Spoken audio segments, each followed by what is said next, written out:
Hello. Welcome to EMF, by the way. If you've been around all week, like some of us have been, it's been great to see people come and set up. As I was introduced, my name's Nick Whitehead. This talk is on how roadies in live touring have had to adapt to become network engineers. I work in the live event industry, predominantly in touring and concerts, festivals, sometimes some more interesting broadcast projects. And my specialism is in lighting and video control systems.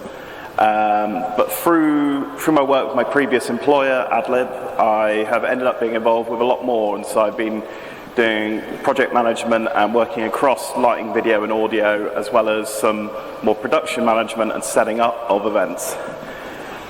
Quick disclaimer, this isn't a deep dive into the specifics of protocols and AV networks, although we are going to talk about that. But it's more of a broad look at some of the technologies and where it's come from. Firstly, what is a roadie? That's what Google thinks we are. There is a huge array of job roles and different departments and specialisms within the industry, but the broad term for what we are, according to the world, is a roadie. There's a song by Tenacious D about us, and there's also an awful American TV show about roadies as well. Quickly, would anyone here describe themselves as a roadie? Put your hand up. Cool. Does anyone work in related industries such as broadcast, theatre, sports presentation? Cool. And has anyone ever been to an event, gig or festival? Everyone's hand should be up because you're at one right now. Remarkably, EMF is run by entirely volunteer run by a team who don't just work over the 2 weeks of build and tear down, but year round between both events. It's hard enough to make events work with full-time staff where it's their job to make things happen and they get paid to do it. So the fact that everyone here works on it for free is amazing. So if you see any of the organising team, any of the volunteers, please say thank you. So just going to do a little bit of brief history of where live touring came from. Predominantly in what we would call live touring these days, dates back to kind of the 50s and the 60s with rock and roll. Bands such as the Beatles were very fundamental in kind of global touring. They were one of the first bands to tour all over the world and play stadiums and shows all over the place. But they were also involved with technological advancements, because before that point, and the bands around that era, there wasn't a front of house engineer, sound man, there wasn't a monitor engineer, and all these different roles kind of spawned from kind of that era in the 50s and 60s. Interestingly, rock and roll defines a music genre, but it also defines our industry really well, because they were rocking and then they were rolling to the next city, venue, wherever. So audio kind of started developing in the 60s, 50s, 60s. It wasn't until the late 60s that kind of lighting technology started to take on. There had been predominantly a lot of use of theatrical lighting, but in a trend we're going to talk about more, the industry borrowed from other industries, and things such as park hands and lighting came about. Initially at 110 volts and then later in 240 volts. At big stage shows like the Queen stage show that's on the screen now, the entire lighting rig is made up of park hands, which was a cheap fixture that was easy to mass produce. Also around the 60s and 70s, a lot of the common brands that still exist to this day were starting to be formed, such as Martin Audio, Allen Heath and Ava Lights. All of those companies exist today at some of the highest levels in the industry. And those companies are all British. There is a lot of technology companies for our industry that are based from England, the United Kingdom, and have spread all over the world as leaders in the technology that makes our industry happen. Talk quickly about borrowing from other industries. That is a Sockerpex connector, which is initially designed for military and aviation use. 19 pins, and it's used to transport 6 discrete main circuits to lighting equipment, or sometimes used in motors with 3-phase power or audio. Designed for military and aviation, not used in military and aviation anymore, but used across the entire industry and distribution. There's a quick side note. There's probably a talk on electrical temporary installations for live events for someone to do at EMF. I'm not the person to do it because I didn't pay attention to BS7909, which is the temporary wiring regulations. But it's very interesting how temporary power, it follows the rules of the UK wiring specification, but it also bends them at the same time. So if any of you out here did BS7909 and understand its full implications, there'll be a great talk there. So carrying forward, audio is not my specialism, so in this talk I'll try and give you as much information as I can, but predominantly it's in lighting and video. So in the 80s, moving lights, which are fixtures that can be moved and set up, started to come around. It's developed by a US company called Vari-Light, who existed because the band Genesis saw their prototype and went, have a load of money, we want to tour with these. Initially programmed using RS422 of all things. And then finally, we'll get to video. Video started a lot later than the other parts of the industry. We're looking at like U2's Pop Mart tour in 1997, one of the first people to use LED displays as we know them today in live concert touring. So one of the things that happened around the 90s is computers became readily available for everyone. And our industry, that we love borrowing and stealing from other places, just started using them everywhere. So you can see on your right, one of the early Grand MA lighting consoles. Fundamentally looks and does very much the same thing today because it's based on a computer and they just evolved over time. And because of this computerization of all products from audio processing, lighting control, video playback, networking suddenly became something that could be really utilized for redundancy, backup, and creating networks that allow different products to talk to different things. There is a little bit of FPGA usage as well, predominantly in video because video is very hard, and we'll get to that bit towards the end. But they're also used in kind of audio processing, but because of the nicheness of our industry, it's not worth the development time on an FPGA-based system. And yeah, so networking kind of allows us to create these robust systems where we can have backup control systems and backup control systems and backup and share signals between different products. And one of the things that, when I keep talking about backup and redundancy, is concert touring is hard. I don't want to, this isn't a woe, this is me, I have a hard job, because it's a great job. I love my job. I get to go to places and it's brilliant, but we're also working long hours. The show must go on, which is something that is very important. Look at the Co-op Live in Manchester recently. The amount of delays and postponements involved with that costs millions of pounds. The show must go on.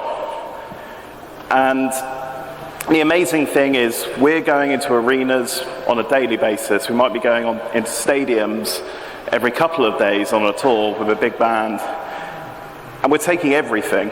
We're taking not just the lights, the video, the audio, we're taking the rigging, we're taking the staging, catering, production, radios. The entire world of what we do moves every day. Just as a quick example, a tour I was on at the beginning of this year, reasonably sized UK and EU arena tour.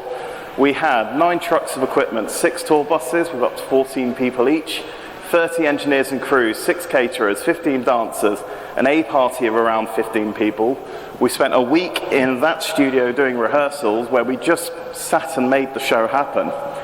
In each venue we would utilise 40 local crew, 12 local riggers, and up to 10 local support staff covering all sorts of different areas, including runners, and then the greater venue staff such as merchandise and stewarding.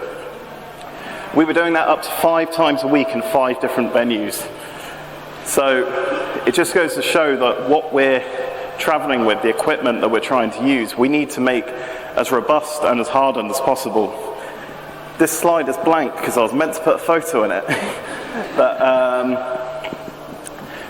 reliability and robustness is something that's really key to doing it, because we want to produce the same show day after day after day. If you can see us, if you can see a roadie, it usually means something's gone wrong, and that's not good. So I'm just going to cover broadly the three kind of core departments, being lighting, audio, and video, and kind of how we use networking and some of the kind of benefits of different ways we do what we do.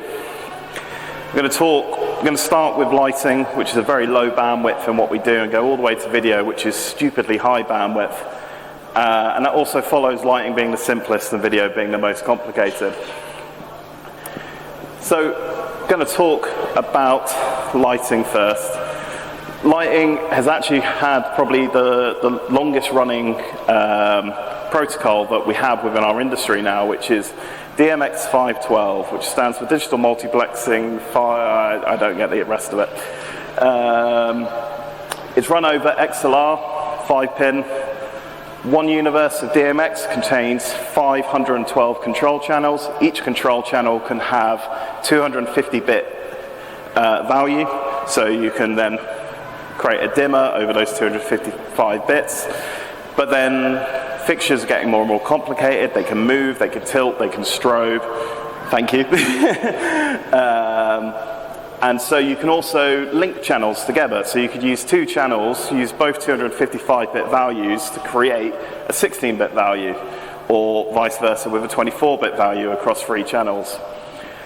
And it's inherently really stupid simple protocol. It's 250 kilobits, and there's about roughly 30 to 40 frames of DMX per second, which means you can update that light's position dimmer up to 30, 40 times a second. Whether it will actually achieve it that quickly is another thing. It, in theory, only uses 2 wires and is a serial protocol, half duplex, asynchronous. There's a bit of a bolt-on standard which works across those same 2 wires, which is remote device management, which allows you to talk to the light.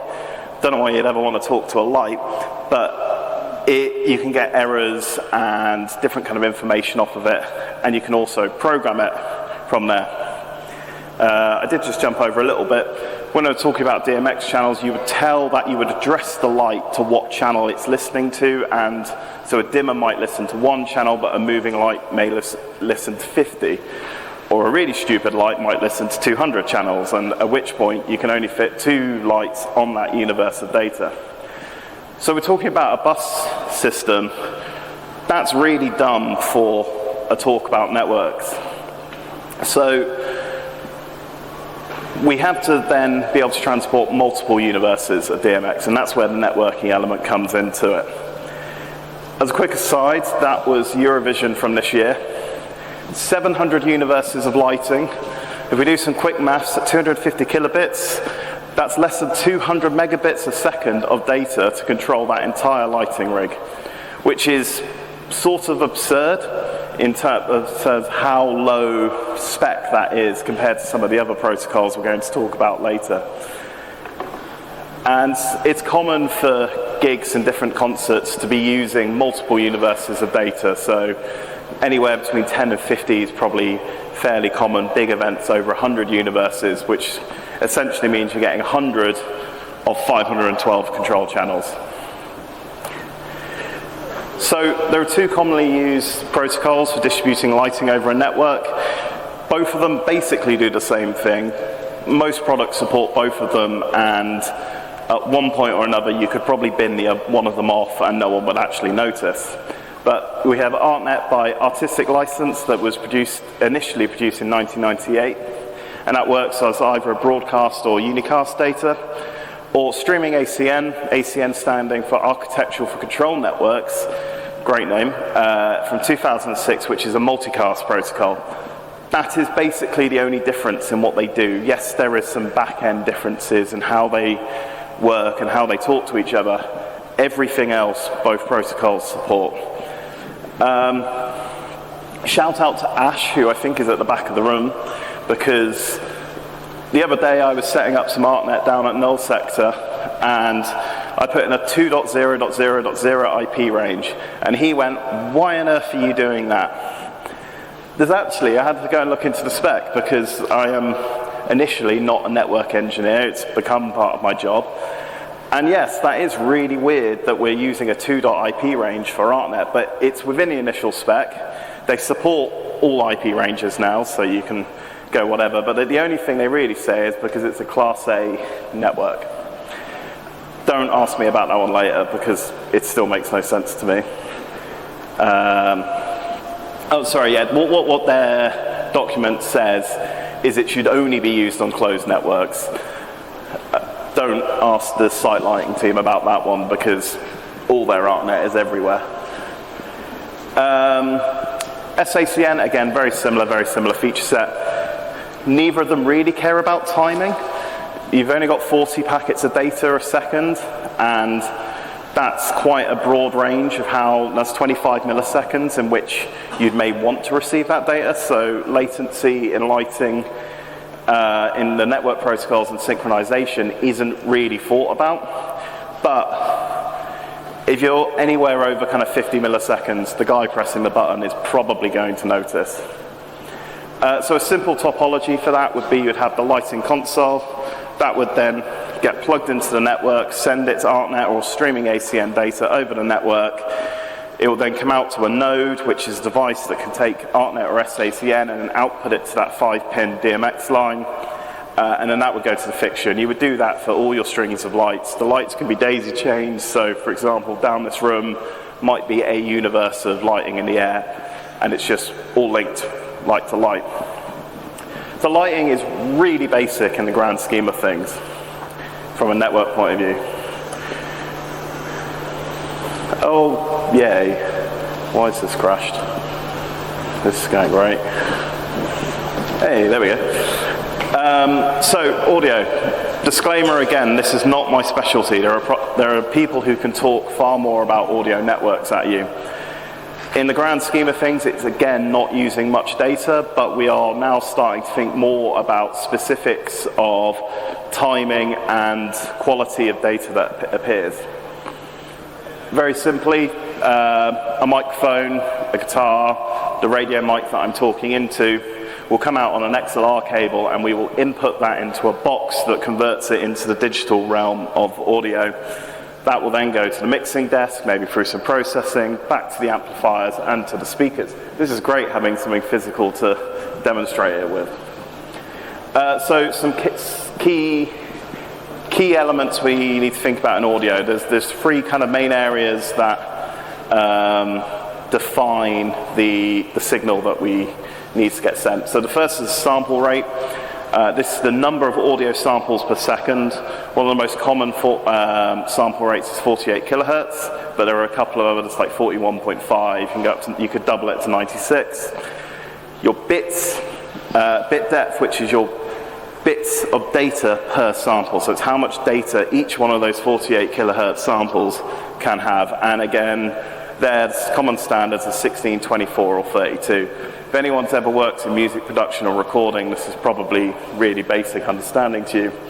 And then from that, we can get the bit rate.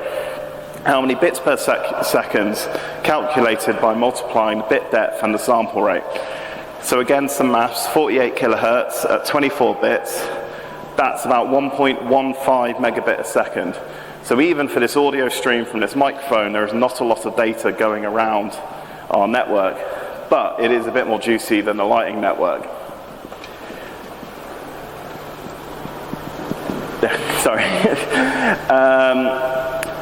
So we're now dealing, though, with precision because we need to make sure those samples arrive across the network in sync with each other.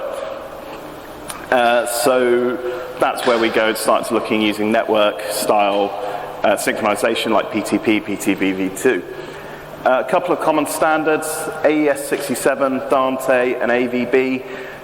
Again, not my specialty. To me, they all do the same thing, but there are some differences in network architecture and how they were put together. Core difference being, though, that AVB and AES67 are both open standards, where Dante is not, and you have to license the hardware to produce it. However, Dante, I'm told, is far simpler to use and also appears in a lot more devices because they've made a product that is really simple to put together. Compared to lighting, where we're talking about a protocol from the 90s and the network protocols from the early 2000s, all three of those protocols have come out in the last 20 years. We were talking about latency before. All three of those standards will deem a maximum of about 4 milliseconds, with AVB saying a maximum of 2 milliseconds for the data path. I'm told by people I work with that there really isn't actually that much benefit between them. Different manufacturers have gone down different routes, but also, like your audio console, they might produce cards for all three network types. Quickly, just going to talk about bespoke networking products before we get on to video. There's a couple of products out there. A company called Luminex seem to be the ones who have taken the key. I believe it's a D-Link at its core, I might be wrong there, and they've written their own software over the top. But more recently, Netgear have come out with some AV line products. The interesting thing about Netgear is AV Line's department have more people working for it than Luminex, and thus we've ended up with a product that's developed really rapidly within the last 5 or 6 years. It's also been dumbed down because every day you don't want to be configuring Cisco switches, you don't want to be talking command line to your network switch. So there's a whole load of terminology that's just been ripped out. VLANs are now called groups. R-Link X is what we would call rapid spanning, what wrapping spanning tree is. There's a whole bunch of simplicities. Possibly too dumb, and I'm going to indict myself here. This is at about 20 past midnight, and I text my friend Dave, who's sat there. He is an actual network engineer, but he works in live events. And I've just said I've locked myself out of a switch. I did that by assigning the same VLAN group to every port on that switch, including the management port. Yeah. It was 20 past midnight, so I'm probably doing a long night there. He found that so funny that Dave also does the training for Luminex, and so this is now in the training manual.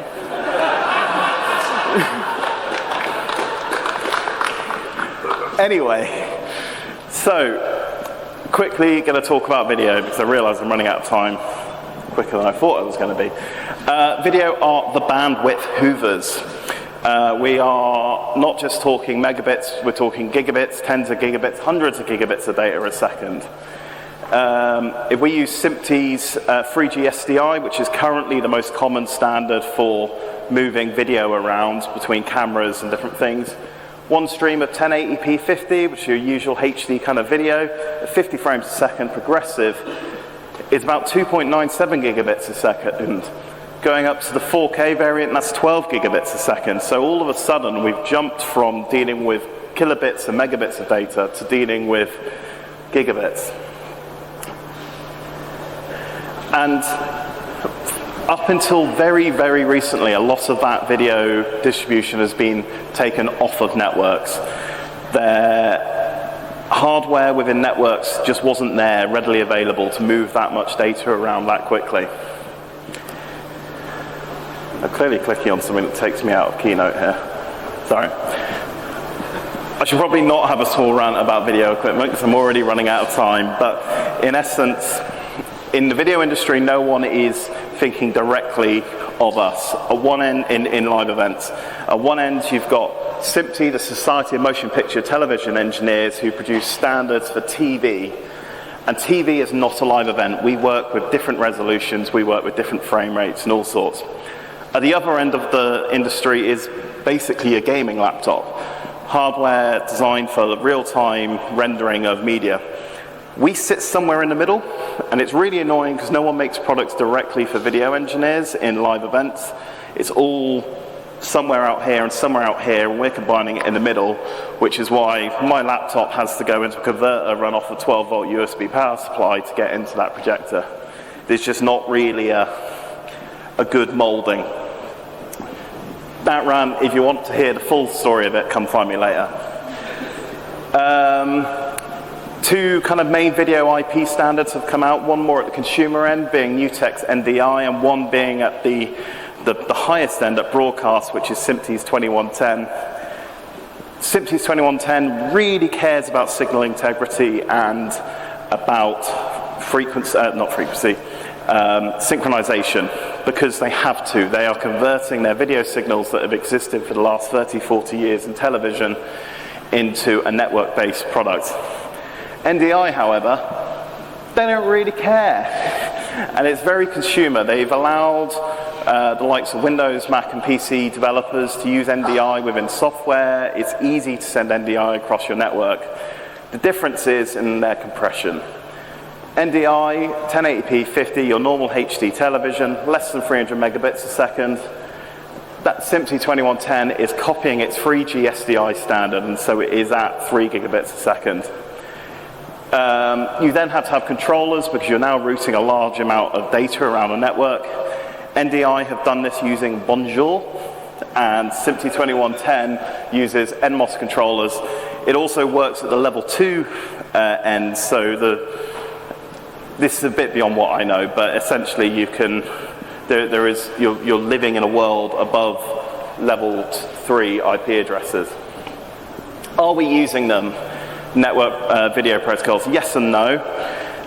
This gig here was something I did last year. We had 3 4K outputs to the LED, 8 cameras used for the main mix, 4 reference cameras, and 2 HD mixers were produced. If you put that into its network standard, that's 78 gigabits a second. Now, the company that I used to work for, we don't have switches that can deal with that. They are now doing installs which go at 300 gigabits a second, but those installs are a world away from what we're trying to do on a daily basis. But it is coming. Eurovision this year, they use SMPTE 2110 for the entire pipeline of media servers to output on screens, and for also doing internal routing of multi-viewers and reference feeds throughout the venue. So it is coming.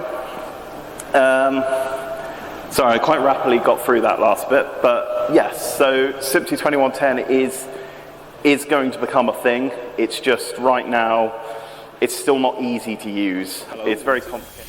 I'll just hold this for now. I'm not a sound engineer, but if you see any of these guys working, they have been here all week. Everyone's worked really hard around here, and things do go wrong, as we've just demonstrated. What am I doing at EMF then? This was in 2018 down at Cybar. It was a container full of screens. I'm doing something else at Cybar this year, but you'll have to wait and go and explore it for yourself later on this evening and over the weekend. There's a couple of other talks I just want to point out because they are related. Later on tonight, Seb Lee is doing a talk about his programming of lasers and the software that he's written for lasers. Very cool. I don't want to touch lasers because I feel like I could really easily hurt someone, but the people in the laser community are very, very safe. And then tomorrow there is a talk by Morgan Hill which delves more into the security implications of some of the network protocols that we deal with. And yeah, sorry, that was quite abridged. Merging 2 talks that were an hour long into half an hour wasn't the greatest idea. Yeah, thank you very much for listening. If you want to talk, come and find me.